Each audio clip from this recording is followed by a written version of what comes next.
अस्सलाम वालेकुम नाजरीन, काम की बात के साथ हामिद खान अल-मशरिकी। नाजरीन, बड़ा ही अफसोसनाक और दर्दनाक ज़लज़ला आया है तुर्की, शाम और लबनान में। और सबसे ज़्यादा हलाकतें जो तुर्की में हुई हैं उसके गम में पूरी उम्मत मुस्लिमा और ख़ुसूसन पाकिस्तान में रहने वाला हर पाकिस्तानी या कहीं पर भी रहने वाला हर पाकिस्तानी तुर्की के अवाम के गम में बराबर का शरीक है। और अल्लाह ताला तुर्की और शाम और लबनान और जहाँ जहाँ मुसलमान मुसीबत में हैं उन पर अपना खुसूसी फजल व करम फरमाए। नाज़रीन, हैरत होती है हमारी हुकूमत और अरबाब इक़्तिदार जो सोचते हैं उनकी सोच पर, उनकी अप्रोच पर, कि कैसे शहबाज शरीफ साहब ने जल्दी से ऐलान करवा दिया जी कि मैं कल तुर्की के दौरे पे जा रहा हूँ और जनाब तुर्की के अवाम के साथ हमदर्दी करूँगा। यानी मतलब बिना सोच विचार के ये ऐसे ऐलानात और ऐसे फैसले कैसे कर लेते हैं। वो नहीं जानते कि एक मुल्क जो मुसीबत में है, एक मुल्क जो अपने अवाम के सदर उर्दगान हो या उनकी तमाम जो मशीनरी हो वो अपनी अवाम के लिए इस वक्त सड़कों पर काम कर रहे हैं, इमदादी कार्रवाइयाँ कर रहे हैं, तो उसके दरमियान वो ये सोचते हैं कि यहाँ वहाँ पर उनको कोई VIP प्रोटोकॉल मिलेगा, उनको जनाब सर पे बिठाएंगे। ऐसे नहीं होता। मतलब मैं शहबाज शरीफ साहब और उनको मशवरा देने वालों की अकल पर तुफ करने के अलावा, अफसोस करने के अलावा कुछ नहीं कर सकता। पाकिस्तान की भी बेइज्जती करवाई, पूरी दुनिया में जग हंसाई का बायस बने, सारी दुनिया के चैनल ऐसा मजाक उड़ा रहे कि जी जैसे शहबाज शरीफ साहब को आने से रोक दिया गया। ये पाकिस्तान की बेइज्जती है, ये पाकिस्तान के वजीर आजम की बेइज्जती है। खुदारा ऐसे फैसले कैसे कर लेते हैं जिसके अंदर ये नजर आए कि आपके अंदर कोई सोच विचार नहीं, कोई समझ बूझ नहीं, कोई मशवरा देने वाला नहीं। आपने इमदाद करनी है तो इमदाद अमली तौर पर करें। आपने जाके वहाँ ईंटें उठानी है, आपने वहाँ जाकर मलबा उठाना है बैसियत वजीर आजम। आप वहाँ क्या करेंगे जाके दौरे पे? बात ये है कि आप वहाँ पे प्रोटोकॉल में और दूसरी चीज़ों में उनकी इमदादी कार्रवाइयों में रुकावट बनते। इसीलिए तुर्की ने आपको आने से ना सिर्फ रोका बल्कि पूरी दुनिया में हमारे लिए जग हंसाई का बायस बना, हमें हजीमत उठानी पड़ी। खुदारा ऐसे इक़दामात या ऐसे फैसले करने से पहले उसके कॉन्सिक्वेंसेस सोचा करें कि इसके साथ क्या मुल्क को फ़ायदा होगा, क्या नुकसान होगा, मेज़बान क्या इस पे खुश होगा, परेशान होगा। ये सोच के फ़ैसला करें और खुदारा आइंदा इस तरह के फ़ैसले ना करें जिससे पाकिस्तान की जग हंसाई हो। दूसरी अहम डेवलपमेंट ये कहा जा रहा है जी कि जो वज़ीर मुमलिकत हैं आयशा वज़ीर ख़जाना के साथ, उन्होंने कहा जी कि IMF से मुज़ाकरात अब फाइनल शक्ल में पहुंच गए हैं, कामयाब हो गए हैं। तो ये मुज़ाकरात अगर जिस अंदाज में कामयाब हो रहे हैं उसके अंदर वाज़े तौर पर एक बात नज़र आ रही है और वो ये कि अवाम पर मज़ीद जुल्म व सितम किया जाएगा, अवाम पर मज़ीद महंगाई के बम गिराए जाएंगे और अवाम को इसके लिए तैयार रहना चाहिए।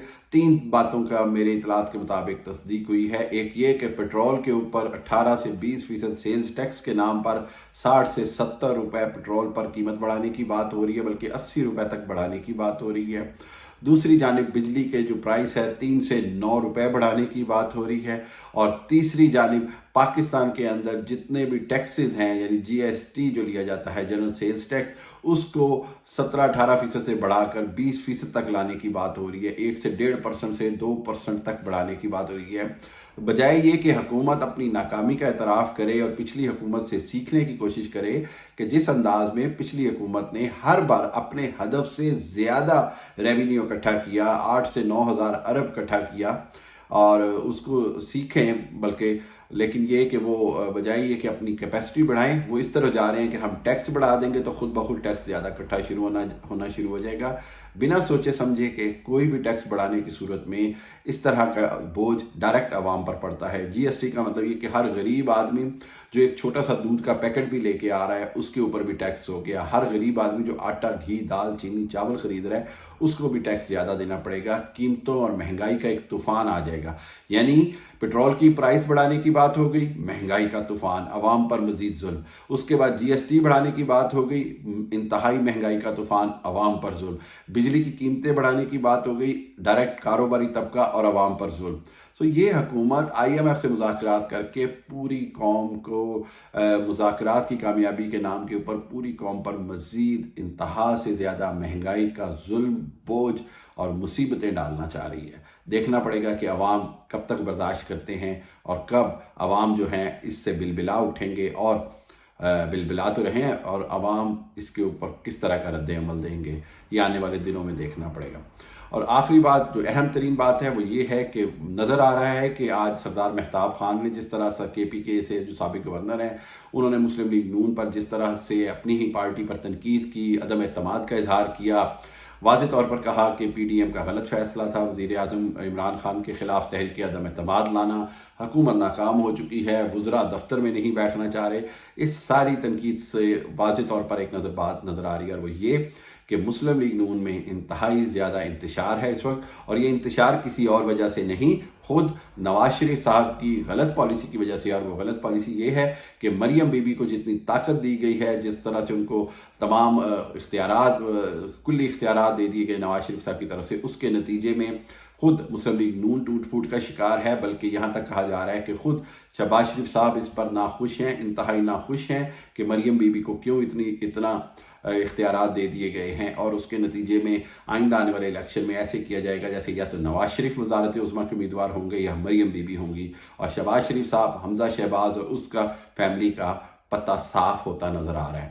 لیکن اس ساری صورتحال کے اندر ہم نے یہ واضح طور پر دیکھا کہ شاہد حقان عباسی، اس کے بعد مفتاح اسماعیل، اس کے ساتھ اب یہ مہتاب احمد خان گورنر سابق، یہ سب پارٹی کی پالیسیز اور پارٹی کے جو موروثیت ہے اس کے خلاف کھڑے ہو گئے ہیں، اور آئندہ آنے والے دنوں میں بہت بہت بڑے نام مزید لیے جا رہے ہیں جو کہ پارٹی میں اس طرح کی موروثیت کے خلاف نظر آئیں گے، اور اس کے نتیجے میں مسلم لیگ نون کو ناقابل تلافی نقصان پہنچ سکتا ہے۔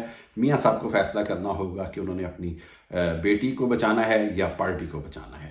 آئندہ جو بھی ڈیولپمنٹ ہوگی میں آپ کو اپڈیٹ کرتا رہوں گا۔ تھینک یو ویری مچ، میرا چینل ضرور سبسکرائب کریں اور شیئر کیجیے گا۔ تھینک یو، اللہ حافظ۔